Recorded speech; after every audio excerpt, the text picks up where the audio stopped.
سلام بچه ها. In case you guys didn't know من از دوران راهنمایی که اینجا میشه میدل اسکول رو در آمریکا خوندم و به خاطر همین هم خیلی از اصطلاحات و مخفف هایی که بچه های اینجا استفاده میکنن چه توی زندگی واقعی یا توی چت رو من میدونم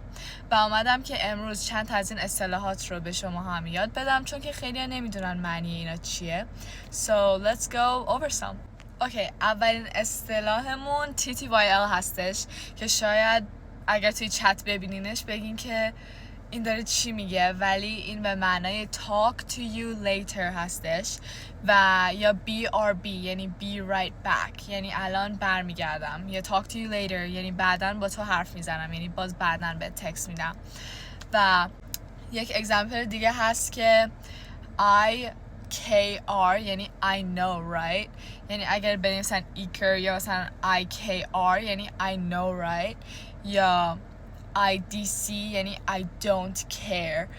و اینا رو کلا مخفف کردن که لازم نباشه اون همه رو تایپ کنی و it's good to know these things که اگر کسی به تکست داد بدونی دارن چی میگن.